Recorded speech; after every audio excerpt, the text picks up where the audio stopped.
نعبده ونصلي على رسوله الكريم اما بعد فاعوذ باللہ من الشیطان الرجیم بسم اللہ الرحمن الرحیم قال اللہ تعالی فی قرآن المجید قد افلح من تزکا وقال النبی صلی اللہ علیہ وسلم لکل شیء سقال وسقالۃ القلوب ذکر اللہ او کما قال علیہ الصلاۃ والسلام۔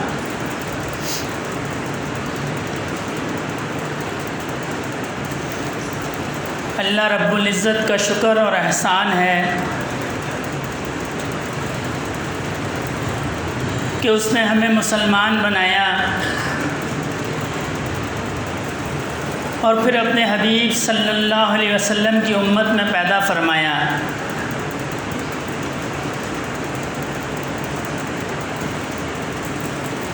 اللہ رب العزت کے انسانوں پر بے شمار احسانات ہیں،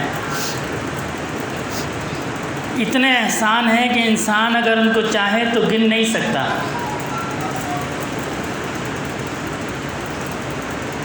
یہ سب سے بڑا احسان انسان پیدا فرمایا، تمام اشرف المخلوقات میں تمام مخلوقات میں اشرف بنایا۔ کسی نے کوئی سوال نہیں کیا کہ ہمیں انسان بنایا جائے۔ پھر مسلمان بنایا، نبی کریم صلی اللہ علیہ وسلم کی امت میں پیدا فرمایا۔ اگر انسان اپنے جسم پر غور کرے، باقی چیزوں پر تو نہیں، صرف جسم پر غور کرے تو حیران رہ جائے گا کہ اللہ رب العزت نے اس پہ کتنے احسان کیے ہیں، کتنے احسان کیے ہیں۔ چونکہ ہم معمول کے مطابق زندگی گزار رہے ہوتے ہیں، ہمیں اندازہ نہیں ہوتا کہ اللہ نے ہمیں کتنا نوازا ہے۔ جب نعمت چلی جائے خدا نخواستہ یا چھین جائے تو پھر اندازہ ہوتا ہے کہ اللہ نے ہمیں کس طرح کی نعمت دی تھی، کس طرح کی نعمت دی تھی۔ ہارون رشید بہلول ایک بزرگ گزرے ہیں، تو وہ کبھی کبھی بادشاہ کے دربار میں جایا کرتے تھے۔ اس وقت ہارون رشید کی حکومت تھی۔ تو ایک دن بادشاہ ان سے کہنے لگا، کسی بات پہ خوش ہوا تو کہنے لگا یہ میں 2 گاؤں آپ کے نام لکھ دیتا ہوں، یہ جاگیر آپ کی ہوئی۔ تو وہ کہنے لگے کہ جی میں اس جاگیر کا کیا کروں گا؟ بادشاہ کہنے لگا کہ لوگ تو جو اس جاگیر کے لیے پتہ نہیں کیا کیا کرتے ہیں کہ جی ہمیں جاگیر مل جائے، ہمیں مال مل جائے۔ تو وہ کہنے لگے کہ بادشاہ سلامت نے ایک بات بتائیں کہ اگر جو ہے آپ صحرا میں ہوں اور آپ کو پانی نہ ملے، یعنی آپ کے پاس پانی ختم ہو جائے، آپ صحرا میں ہوں اور کوئی شخص کہے کہ میرے پاس پانی ہے، تو آپ اس کو کیا قیمت ادا کریں گے؟ یعنی وہ کہیں کہ جی میرے پاس پانی ہے، صرف میں آپ کو دیتا ہوں لیکن آپ مجھے اس کی قیمت دیں، تو آپ اس کی کیا قیمت ادا کریں گے؟ جبکہ آپ کو پتہ ہے کہ اس کے علاوہ پانی نہیں ہے، میں مر جاؤں گا پیاسا۔ تو بادشاہ کہنے لگا میں اپنی آدھی سلطنت بھی اس کو دے سکتا ہوں، یعنی اس عالم کے اندر کہ جب پانی کہیں نہ ہو، میں اس کو اپنی آدھی سلطنت بھی دے سکتا ہوں کہ میری آدھی سلطنت لے لو اور پانی مجھے پلا دو۔ کہنے لگے ٹھیک ہے۔ کہنے لگے بادشاہ سلامت فرض کریں کہ آپ نے پانی پیا، وہی پانی آپ نے پیا، اب وہ پیٹ میں پیشاب بن گیا لیکن وہ پیشاب نکل نہیں رہا، آپ کا پیشاب رک گیا، تو آپ کیا کریں گے؟ اور کوئی شخص آتا ہے اور وہ کہتا ہے آپ کو بڑی تکلیف ہے، اللہ نہ کرے کسی کو یہ بیماری ہو، وہ جانتا ہے کہ جس کا پیشاب بند ہو جائے تو پھر اس کو کتنی تکلیف ہوتی ہے، وہ تو کہتا ہے میرا مثانہ کاٹ دو، خالی کر دو اس کو۔ تو کہنے لگے کہ رک جائے گا، اور کوئی شخص کہے میرے پاس اس کا علاج ہے، آپ اس کو کیا قیمت دے سکتے ہیں؟ تو بادشاہ کہنے لگا کہ میں اس کو آدھی سلطنت تک بھی دے سکتا ہوں۔ تو وہ کہنے لگے کہ آپ ابھی کہہ رہے تھے یہ 2 جاگیریں لے لو، آپ کی تو پوری سلطنت 1 گلاس پانی کے پینے اور نکلنے پہ اس کی قیمت ہے، کہ 1 گلاس پانی پینا اور پھر اس پانی کو نکالنا، یہ پوری سلطنت کی قیمت ہے۔ اللہ رب العزت نے انسان کو اتنی بڑی نعمتیں دی ہیں، اتنی بڑے۔ میرے ایک دوست ہیں، ان کے والد صاحب بیمار ہو گئے، ہارٹ اٹیک ہو گیا، وہ ان کو لے گئے آغا خان۔ تو کہنے لگے جی دل صحیح کام نہیں کر رہا ہے، اس کے دل پہ مشین لگانی پڑے گی تو وہ دل کا کام، دل کو قوت دے گی یا دل کا کام کرے گی۔ تو 24 گھنٹے وہ مشین لگی رہی اور 6 لاکھ روپے کا انہوں نے بل بنایا۔ کتنا؟ 6 لاکھ۔ اور اللہ رب العزت نے جب انسان پیدا ہوتا ہے، بلکہ پیدا ہونے سے ماں کے پیٹ میں دل بن جاتا ہے، جب سے دھڑکتا ہے موت تک، اور 1 روپے کا بل نہیں آتا اس کا۔ کتنی بڑی نعمت ہے۔ پھر اللہ نے متناسب بنایا، کان، آنکھ، ناکیں، دیکھنے میں خوبصورت لگتا ہے انسان۔ ظاہری اعضاء بھی دیے اور پھر ان کی خصوصیات بھی رکھی۔ ایسے لوگ بھی آپ نے دیکھے ہوں گے، کان ہیں لیکن سن نہیں سکتے، زبان ہے لیکن بول نہیں سکتے، آنکھیں ہیں لیکن دیکھ نہیں سکتے۔ تو یہ وہ نعمتیں ہیں اللہ تعالیٰ نے جو ہمیں بغیر مانگے دی ہیں۔ ہم تو ان نعمتوں کا شکر ادا نہیں کر سکتے۔ یعنی اگر جنت اور دوزخ کا وعدہ نہ ہو جنت کا، تب بھی اگر ہم اپنی نعمتوں کا شکر ادا کرنا چاہیں ہم نہیں کر سکتے۔ لیکن اللہ رب العزت نے اتنی نعمتیں دی، اتنے احسان دی، اتنے احسان کیے، لیکن کوئی بھی اللہ رب العزت نے احسان نہیں گنوایا، جتایا نہیں انسان کو کہ میں نے تم پہ یہ بھی احسان کیا، میں نے تم پہ یہ بھی احسان کیا، میں نے تم پہ یہ بھی احسان کیا۔ لیکن ایک احسان ایسا ہے کہ اللہ رب العزت نے اس کو جتایا۔ لقد من اللہ اذ بعث فیہم رسولا من انفسہم یتلو علیہم آیاتہ ویزکیہم ویعلمہم الکتاب والحکمہ، کہ ہم نے تم میں رسول بھیجا، یہ ہم نے تم پہ احسان کیا۔ لقد من اللہ اذ بعث فیہم رسولا، ہم نے تم پہ احسان کیا کہ تمہارے اندر رسول بھیجا۔ یعنی نبی کریم صلی اللہ علیہ وسلم کی یہ جو ہمیں نعمت دی، اس پہ اللہ نے احسان جتایا، باقی کسی نعمت پہ احسان نہیں جتایا۔ اس نعمت پہ احسان جتایا کہ ہمارا یہ احسان ہے کہ ہم نے تمہیں نبی کریم صلی اللہ علیہ وسلم کی امت میں پیدا کیا۔ یعنی اس سے یہ اندازہ لگایا جائے کہ یہ کتنی بڑی نعمت ہے۔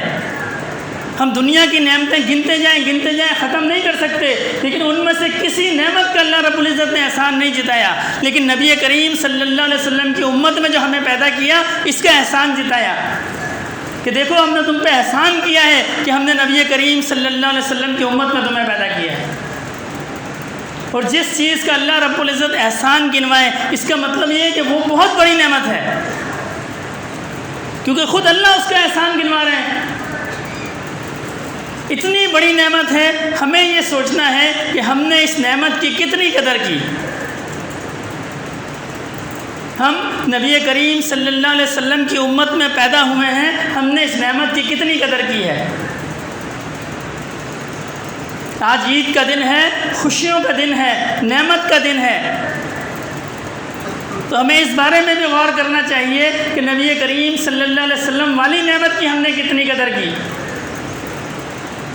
جیسا نبی کریم صلی اللہ علیہ وسلم نے فرمایا، ہم نے اس کے مطابق زندگی گزاری۔ جب روز محشر ہماری نبی کریم صلی اللہ علیہ وسلم سے ملاقات ہوگی تو کیا ہم اپنا چہرہ نبی کریم صلی اللہ علیہ وسلم کے سامنے کر سکتے ہیں کہ یا رسول اللہ ہم آپ کے امتی ہیں؟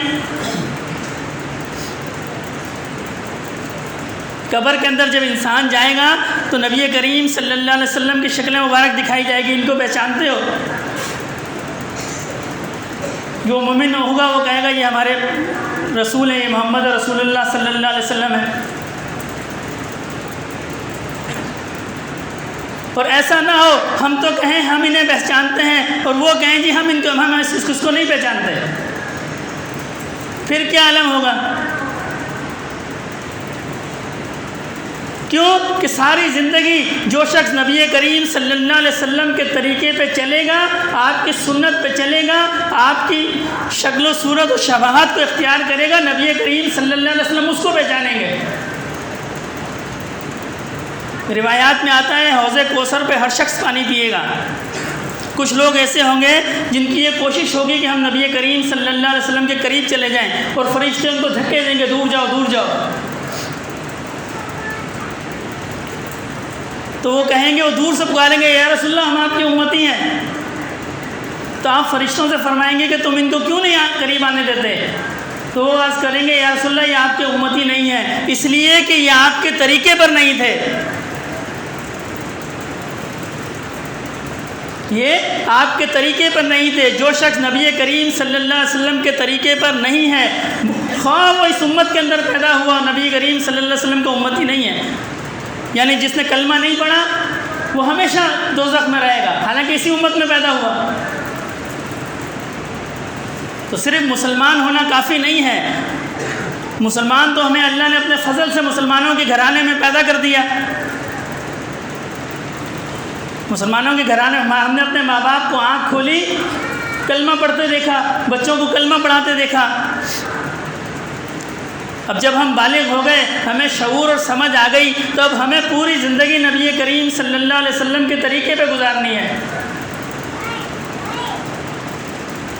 جیسے نبی کریم صلی اللہ علیہ وسلم نے فرمایا ہے ویسے زندگی گزارنی ہے، خوشی بھی اپنی ویسے منانی ہے اور غم بھی اپنا ویسے منانا ہے، کاروبار بھی اپنا ویسے کرنا ہے، نوکری بھی ویسے کرنی ہے، گھر کے معاملات بھی ویسے کرنے، پوری زندگی نبی کریم صلی اللہ علیہ وسلم کے طریقے پہ گزارنی ہے۔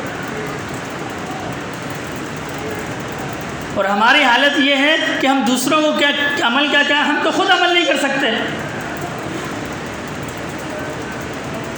نہ میرا چہرہ نبی کریم صلی اللہ علیہ وسلم کی صورت اقدس جیسا، نہ میرا لباس ان جیسا، نہ میری چال ڈھال ان جیسی، نہ میری گفتگو کا انداز ان جیسا۔ کسی بنیاد پہ ہم یہ دعویٰ کر سکتے ہیں کہ جی ہم نبی کریم صلی اللہ علیہ وسلم کی امتی ہیں؟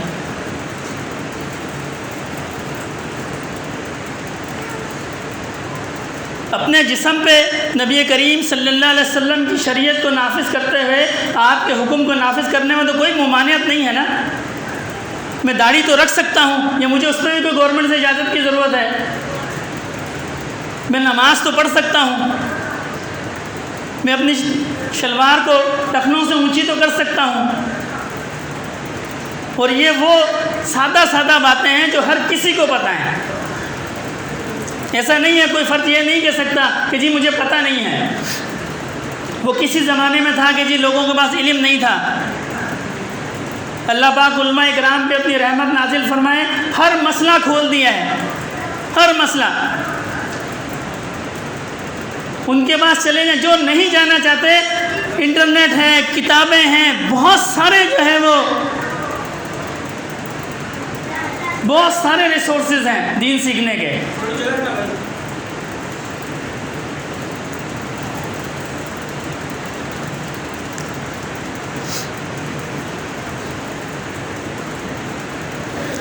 دین سیکھنے کے بہت سارے، صرف بندے کی نیت ہونی چاہیے۔ تو آج عید کا دن ہے، خوشی کا دن ہے، اس میں ہم خوشی مناتے ہیں نا۔ اللہ رب العزت نے ہمیں 2 عیدیں دی، نبی کریم صلی اللہ علیہ وسلم کی امت پہ 2 عیدیں ہیں، عید الفطر اور عید الاضحیٰ، اور یہ ہر امت پہ عید کا سلسلہ رہا۔ ابراہیم علیہ السلام کی امت اس وقت عید مناتی تھی جس دن آپ کو آگ سے نکالا گیا، تو ہر نبی کی امت میں عید کا خوشی کا طریقہ رہا۔ نبی کریم صلی اللہ علیہ وسلم نے ہمیں 2 عیدیں دی، ایک عید الفطر اور ایک عید الاضحیٰ۔ لیکن یہ عید جو ہے یہ صرف ظاہری پاکیزی، ہم صاف ہوتے ہیں، نہاتے ہیں، دھوتے ہیں، عطر لگاتے ہیں، خوشبو لگاتے ہیں، سرما لگاتے ہیں، یہ بڑی اچھی بات ہے۔ یہ عید کے مستحبات میں سے ہے کہ جی نہایا جائے، غسل کیا جائے، جو نئے کپڑے ہوں وہ پہنے جائیں۔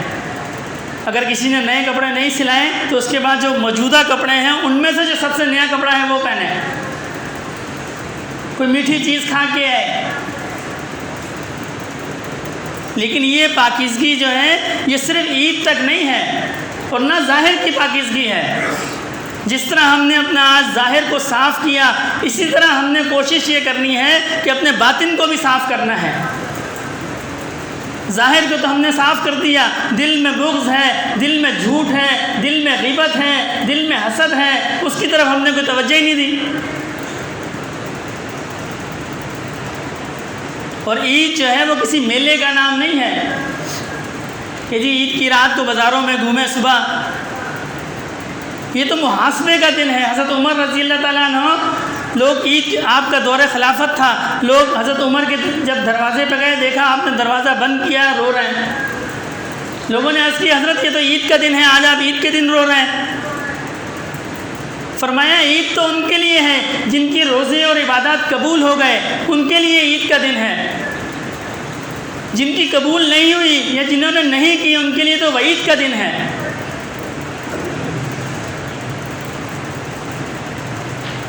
تو ہمیں یہ غور کرنا ہے، آج انعام کا دن ہے، لیکن انعام کا دن تو ان کے لیے ہے نا جنہوں نے محنت کی ہو۔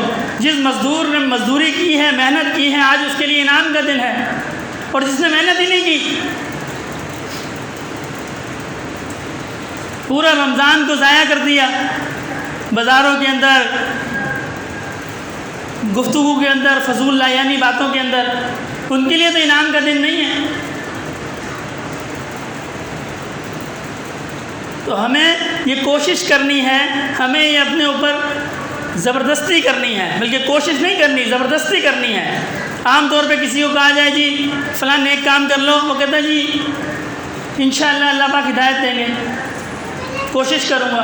کوشش نہیں کرنی ہے۔ جس طرح ہم ضروریات زندگی کے لیے اپنے اوپر جبر کرتے ہیں، کسی کی 8 بجے ملازمت ہے تو وہ 7 بجے اٹھ جائے گا،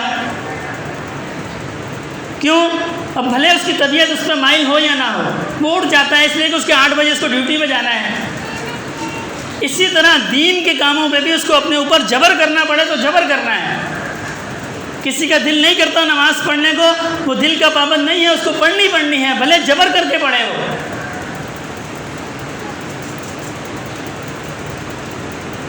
اپنے اوپر جبر کر کے نماز پڑھے، اپنے اوپر جبر کر کے داڑھی رکھے، اپنے اوپر جبر کر کے ٹخنوں سے اوپر شلوار کرے۔ اور اگر کسی کا دل کرتا ہے تو وہ تو بڑی اچھی بات ہے۔ اور یہ دل کیوں نہیں کرتا ہے، اپنے اوپر جبر کیوں کرنا پڑتا ہے؟ اس لیے کہ انسان کا جب دل سیاہ ہو جاتا ہے پھر اس کو اپنے اوپر جبر کرنا پڑتا ہے۔ اگر اس کا دل سفید ہوگا، اس کا دل نورانی ہوگا، پھر اس کو اپنے اوپر جبر نہیں کرنا پڑے گا۔ جس چیز میں انسان کی رضا ہوتی ہے اس کو اس کام کے لیے جبر نہیں کرنا پڑتا۔ جب دل نورانی ہوتا ہے، اس کا اللہ رب العزت سے کنیکشن ہوتا ہے، پھر اس کو اپنے اوپر جبر نہیں کرنا پڑتا، پھر خود بخود وہ نماز بھی پڑھتا ہے، بلکہ وہ تو ڈھونڈتا ہے کہ نبی کریم صلی اللہ علیہ وسلم کی کیسی زندگی تھی۔ کبھی ہم نے غور کیا نبی کریم صلی اللہ علیہ وسلم کی زندگی آخر تھی کیسی؟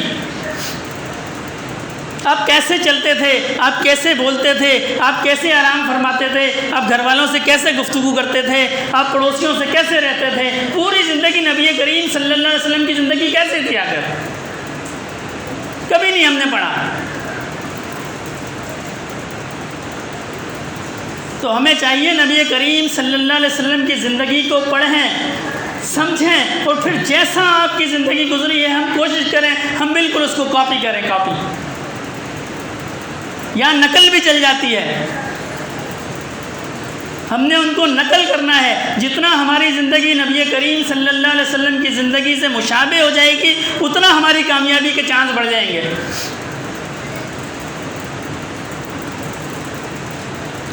اور یہ جبر اس وقت نہیں کرنا پڑتا جب دل سفید ہو جائے، جب دل سیاہ ہوتا ہے تو جبر کرنا پڑتا ہے۔ اسی لیے جب میں نے حدیث مبارکہ پڑھی، نبی کریم صلی اللہ علیہ وسلم نے فرمایا لِكُلِّ شَيْءٍ سِقَالٌ وَسِقَالَةِ الْقُلُوبُ ذِكْرُ اللَّهِ، ہر چیز کی صفائی ہوتی ہے، ہر چیز پہ کھوٹ آتی ہے، میل آتی ہے، اور دل کی صفائی کا کیا طریقہ ہے؟ یہ طریقہ ہے اللہ کا ذکر۔ جب اللہ کو ہم یاد کریں گے، اللہ کا ذکر کریں گے، اللہ کو یاد کریں گے، دل ہمارا سفید ہو جائے گا، نور ہو جائے گا، نور۔ اور جب دل انسان کا چمک گیا، روشن ہو گیا، اللہ رب العزت سے اس کا رابطہ برقرار ہو گیا، پھر اس کو بہت زیادہ محنت بھی نہیں کرنی پڑے گی، اس لیے کہ پھر اس کو دل خود بتائے گا تمہارا یہ کام صحیح ہے، یہ کام غلط ہے، یہ تم نے غلط کیا ہے، یہ تم نے غلط کیا ہے، یہ تم نے صحیح کیا ہے۔ ہمارا دل تو بتاتا نہیں ہے۔ تو کوشش کریں کہ اللہ کے ذکر کے لیے بھی وقت نکالیں، اللہ کا ذکر کریں گے، پھر اللہ نبی کریم صلی اللہ علیہ وسلم کی شریعت پہ چلنا آسان ہو جائے گا بالکل۔ یہ عام شکایتوں میں ہمت نہیں ہوتی، پھر ہمت بھی آ جائے گی، قوت بھی آ جائے گی، پھر دل بھی کرے گا، معاملہ آسان ہو جائے گا۔ اس لیے کہ یہاں کی زندگی 30 سال 40 سال 50 سال 60 سال، اور جو وہاں کی زندگی ہے اس کا سارا دار و مدار نبی کریم صلی اللہ علیہ وسلم کے طریقے پر، آپ کی سنت پر، آپ کی شریعت پر ہے۔ اس زندگی کا سارا دار و مدار وہاں پر ہے۔ جیسا ہم یہاں کریں گے ویسا وہاں پر ہمیں جزا ملے گی۔ علامہ اقبال نے تمثیل کے طور پر لکھا ہے کہ میں نے خواب دیکھا ہے، ایک فلسفی ہے، کہنے لگا میں نے خواب دیکھا کہ میں جہنم میں گھوم رہا ہوں، اور جہنم بڑا سرد مقام ہے، بڑی ٹھنڈک ہے۔ تو کہنے لگا میں نے داروغہ جہنم سے پوچھا کہ میں نے دنیا میں سنا تھا کہ جہنم بڑا گرم مقام ہے، یہاں تو بڑی سردی ہے۔ تو وہ کہنے لگے کہ جہنم سرد مقام ہے، آگ تو انسان اپنے ساتھ لے کے آتا ہے۔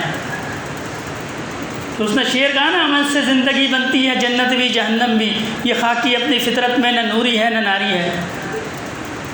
جیسا ہم یہاں عمل کریں گے ویسا وہاں اس کا بدلہ ملے گا۔ ہماری زندگی نبی کریم صلی اللہ علیہ وسلم کے طریقے پہ گزرے گی، آپ کی سنت کے مطابق گزرے گی، پھر وہاں کی زندگی بڑی آسان ہو جائے گی، بڑی آسان ہو جائے گی۔ آج ہمیں قبر سے ڈر لگتا ہے نا۔ حضرت عمر رضی اللہ تعالیٰ عنہ نبی کریم صلی اللہ علیہ وسلم کی مجلس میں تشریف فرما تھے، نبی کریم صلی اللہ علیہ وسلم نے منکر نکیر کا احوال بیان کیا۔ حضرت عمر نے عرض کی کہ یا رسول اللہ جب ہم قبر میں جائیں گے تو ہم ہوش میں ہوں گے؟ نبی کریم صلی اللہ علیہ وسلم فرمایا ہاں ہوش میں ہوں گے۔ عرض کی یا رسول اللہ پھر کوئی مسئلہ نہیں ہے، پھر میں سنبھال لوں گا۔ کیوں کہ نبی کریم صلی اللہ علیہ وسلم کے طریقے پہ چلتے تھے، آپ کے وفادار تھے، ان کی زندگی جیسی آپ نے زندگی بنانے کی کوشش کی، پھر اتنا یقین تھا کہ میں ان کو سنبھال لوں گا۔ ہمیں آپ میں سے کسی کو یقین ہے کہ ہم ان کو سنبھال لیں گے؟ تو ایسی زندگی گزارنی چاہیے، ایسی زندگی کے جس وقت بھی بلاوا آئے انسان تیار ہو، انسان بالکل تیار ہو کہ جب بلائیں ہاں میں اللہ کے پاس جانے کے لیے تیار ہوں۔ پھر تو انسان کا ہر دن عید کا دن ہے اور ہر رات شب برات ہے۔ اگر انسان کی ایسی زندگی ہے کہ وہ بالکل تیار ہے، جب اس کو بلاوا وہ کہے جی میں حاضر ہوں، میرے ذمہ نہ کسی کا حق ہے، نہ اللہ کا حق ہے، نہ مخلوق کا حق ہے، میں بالکل ہلکا ہوں، میں تیار ہوں۔ تو ایسی زندگی گزارنی چاہیے۔ آج عید کا دن ہے، خوشی کا دن ہے، اس خوشی کے اندر ان باقی معاملات کو بھی ہم نے دیکھنا ہے کہ ہماری پوری زندگی ایسی گزرے کہ ہمارے لیے ہر دن عید کا دن ہو، ہر دن عید کا دن ہو۔ تو دعا فرمائے، وقت ہو گیا ہے، اللہ رب العزت ہمیں سمجھ عطا فرمائے، عمل کی توفیق عطا فرمائے۔ نماز کا طریقہ اس طرح ہے کہ امام صاحب نماز پڑھائیں گے، نیت یہ ہے کہ میں نیت کرتا ہوں 2 رکعت نماز عید الفطر مع 6 زائد تکبیروں کے، پیچھے اس امام کے اللہ اکبر۔ جس کو تکبیر نہ آتی ہو وہ اگر دل میں یہ ارادہ کر لے کہ جی جو امام کی نیت ہے وہی میری نیت ہے، تو اس کی بھی نماز ہو جائے گی۔ امام اللہ اکبر کہے گا، ثنا پڑھے گا، ثنا پڑھنے کے بعد 3 تکبیریں کہے گا، اللہ اکبر ہاتھ چھوڑ دے گا، پھر اللہ اکبر ہاتھ چھوڑ دے گا، پھر اللہ اکبر ہاتھ چھوڑ دے گا، پھر ہاتھ باندھ لے گا، پھر اپنا سورہ فاتح اور جو سورت اور پوری جس طرح عام فرض نماز کے اندر یہ نوافل میں رکعت مکمل ہوتی ہے، اس طرح رکعت مکمل کر کے پھر کھڑا ہو جائے گا، پھر سورہ فاتح اور کوئی سورت ملائے گا، اور پھر 3 زائد تکبیریں کہے گا، اللہ اکبر ہاتھ چھوڑ دینے ہیں، اللہ اکبر ہاتھ چھوڑ دینے ہیں، اللہ اکبر ہاتھ چھوڑ دینے ہیں، 4تھی تکبیر پہ اللہ اکبر کہہ کے رکوع میں چلے جانا ہے، وما علینا۔ ہے۔